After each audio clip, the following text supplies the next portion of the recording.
Welcome, Eagles, to picking your classes for the class of 2023, your 2022-2023 course selection for your senior year.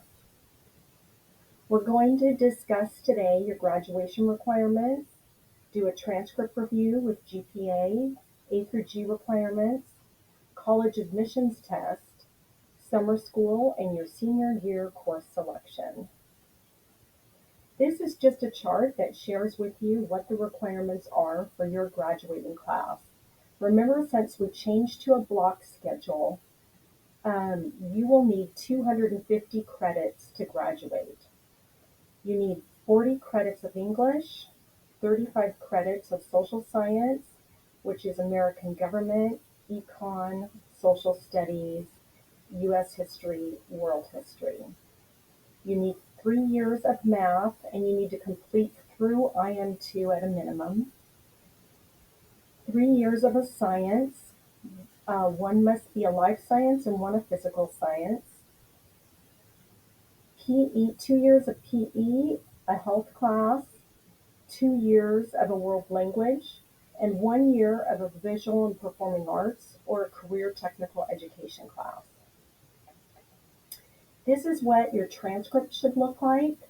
So it says 2023 plus blend 250 credits. So you want to review your transcript that you got on cue or the paper copy that was mailed to you in January. This shows you how many credits you're still short for a class, what's required, and what you have completed. Also, you'll see on your transcript GPAs. The unweighted GPA is all courses on a 4.0 scale. The weighted GPA weighs AP and honors courses on a 5-point scale. No additional points, however, are given for a D or an F. The state GPA is for Cal Grant only and includes your 10th, 11th, unweighted, and no PE. That GPA is sent to the state, and if you apply to a CSU or a UC campus or private schools in California as well, you may qualify for a Cal Grant based on your GPA and if you filed a FAFSA. The prep GPA is all your University of California, California State University A3g courses only and is unweighted. Remember that we do not have ranking any longer on your transcript. Just a review of the college admissions A3g requirements. Basically, the A3g requirements, if you meet the requirements to graduate from high school, you would meet these A3g requirements, but you must earn a C or higher in these subjects. So you need 2 years of history, social science. So basically that can be your world history, your U.S. history. You need English, 4 years. 3 years you must complete through IM3, however. So the graduation requirement is completing through IM2 plus 1 additional year. But for the 4-year colleges, CSUs and UCs, you must complete through IM3. 2 years of lab science, 2 years of language other than English, and those must be in the same language. So it would be Spanish 1 and 2 or French 1 and 2. A year of visual performing arts, and 1 additional academic elective. That academic elective can be in this anything in this A through F. And then there are some academic electives that just qualify as well. For example, if you did yearbook, newspaper, mini CTE courses, etc. SATs and ACTs. So for your incoming class of 2023, the UC campuses are test blind schools for fall admissions. Test blind means that UC schools will not consider California students' SAT or ACT scores as part of the admissions process. Even if you submit your scores, they won't be reviewed. As of the time of making this PowerPoint, the CSU was still reviewing whether to suspend the SAT, ACT for fall of 2023. Details should be coming up soon, the end of March. For other campuses, review their SAT, ACT requirements for fall 2023 on the website. The sites are listed here, and for the most part, if a college is going to require that you do an SAT or ACT, they want you to have completed it by December of your senior year. But please check all the school websites to check and see what they require. Okay, summer school.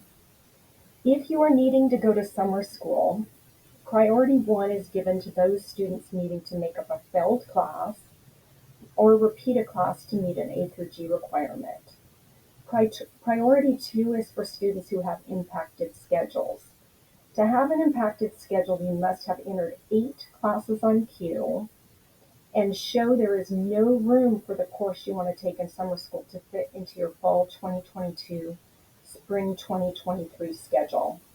This would be a rare situation for most students, as with us moving to the block schedule and your ability to take 8 classes, most students will be able to fit all of their classes into their schedule unless they're doing student government or band or some courses that may take up 2 periods, 1 in each block. You have a choice. You can go in person at Del Campo.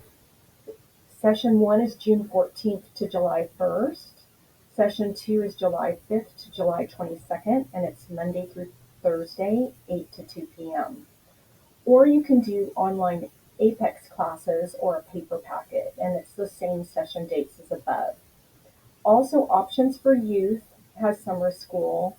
Theirs starts July 22nd, and sometimes Options for Youth will have some additional courses that San Juan School District does not offer, which is why students may choose that option. The link below is listed for all students to sign up for summer school, and it's on a Google form as it has been in the past years. Okay, so your coursework and elective offerings. So as a senior, your required coursework is English, 10 credits, Government, 5 credits, Econ, 5 credits, a social studies elective, and when we get to the next chart, you'll see what social studies electives are offered. All other classes are your choice. So that's only 3 classes and a 1-term class. So you have quite a few things to choose from for your senior year. Consider what your post-secondary plans are, as additional math, science, and world language classes are highly recommended. To be on track for graduation in 2023, you must start senior year with 170 credits. If you have fewer credits, you need to meet with your counselor regarding credit recovery options. Also, if you want to have an open first or fourth period, you must have 200 credits at the end of 11th grade to choose an open first or fourth. And seniors can be a TA for 1 period per block.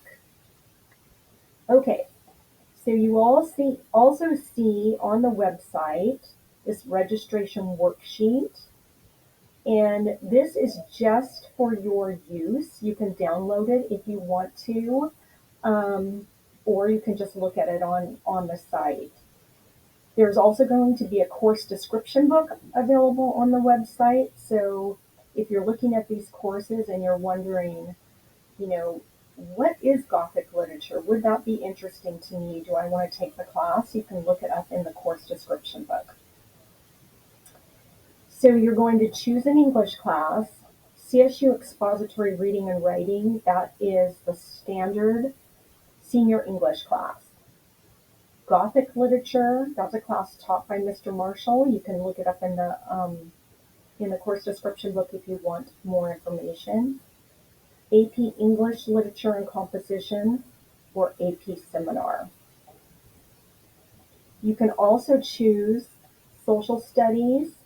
You can choose an econ class, and then you can choose American Government or an AP US Government. Oh, also for the English class, I believe we will be offering, as we have in the past, we will be offering a course for a college course um, that's taught in conjunction with American River College. And so you will be able to have that option as well when you look at the courses that are listed on Q. If you have any questions about that, just come talk to your counselor. So for the social studies requirements, there's psychology, anthropology, political science, sociology, ethnic studies is a new class that we'll be offering next year. So go ahead and take a look at the course descriptions in the book for those.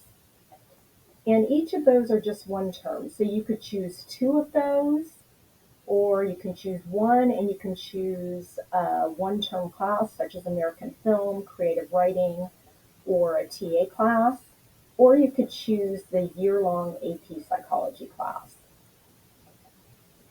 You're also going to choose a math class. This is an elective. Math class is an elective for you if you've finished all 3 years of your math.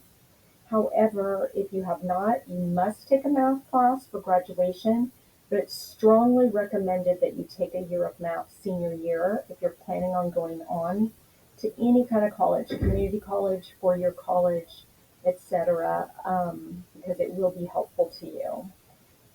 So this explains how the sequence of courses goes. You have IM1, you go to 2, 3, then you can do pre-calc or statistics. If you did the accelerated IM2 plus or 3 plus, then you would go on to AP Calculus or Stats. 2 plus and 3 plus includes pre-calculus. After you've completed AP Calculus AB, there is also a BC class that you could take. And we do also offer AP Statistics. So these are the additional courses that you would take. So financial math is typically taken if a student, say you did IM1 and IM2, and you're not a super strong math student, then maybe you'd want to take financial math. Please keep in mind, however, though, that if you want to go on to a four-year college, you must complete through IM3. Then you have a choice of science courses. You've got quite a few choices: environmental studies, AP Chem, AP Bio, AP Environmental Science, physiology, physics, chemistry, and new this year, AP Computer Science Principles. So again, take a look at those course description books for any of these classes that sound interesting to you, and then you would be able to choose which one you might like to take. Language other than English, you're going to change the next level, or it's an elective. So for example, if you're in Spanish 1 now, you'd go to 2. You're in 2 now, you go to 3. You'd have a choice between Spanish 4 or AP Spanish Language. After AP Spanish Language is AP Spanish Literature. Spanish for Heritage Learners is for students who have a knowledge of Spanish. They speak Spanish at home, or they speak Spanish with relatives, and so they already have a foundation for the language. The Spanish for Heritage Learners 2 does give you credit for the 2 years needed to graduate from high school. It's not going to give you 20 credits, but you would have completed that requirement to graduate from high school by taking a level 2. And also for a four-year college, by taking that level 2, you'll meet the minimum requirements. Then we have 2, French 2, 3, and then a choice between 4 AP French. Then you can choose an open first period or an open fourth period, and you can choose those for 1 block or 2 blocks, and then additional electives to get 8 courses. These are all the different electives you can choose from. So you've got CTE classes, video production, broadcast and video. You've got metal tech classes. We have a new medical assisting program with Dr. Contreras here on campus. If you're an EPI, you're going to be choosing an EPI English class. and an EPI engineering course. We've also got, you could take PEX if you're in sports. There are many AP classes. You can do AP research after you have done an AP seminar. AVID, all of these classes that are listed with an S, those are one-term classes. So creative writing, American film, anthro, sociology, psychology, political science, ethnic studies, computer applications health. Those are all one-term classes. You have a choice. You can take the TA for a full block or one term. These are art classes. Reader's Theater is a one-term class. And video production and broadcast and video production are, those are sequenced courses after you have taken the Intro to Media Arts class. And then again, if you want to look at the course description book, you can see the descriptions of all of these courses. Okay, so then next, after you've chose what you want to take, you're going to sign on to Q Student Portal. So we've been doing this for the last couple of years in this fashion. So hopefully this won't be new for you. Sign on to Q Student Portal. Then you're going to select the track to view, 2022-2023. That's really important. Make sure you select that track. Then select Request from the menu on the left-hand side. Select Add Edit Request on the right side. Then there will be a course button, and you hit that, Add Selected Course button. And then you're just simply going to be choosing the 8 courses. After you've chosen the 8 courses, you just click Submit. If you are doing one-term classes, so for example, if you have, say, an anthro and a psychology class, you need additional classes because each term you'd need 2 term classes to equal 1 block. So for example, if I have 7 full block classes, then I would need 2 one-term classes. So it will be a total of 9 classes. If any of those things seem confusing or you need any help, just come talk to your counselor and we are more than willing to help you. And don't enter alternates. That sometimes can cause some confusion and have you end up with without an English class or something like that. So avoid doing that. And that's all for today. And you want to make sure that you get everything turned in by April 22nd, 2022. And again, if you have any questions, please come see your counselor. Thank you.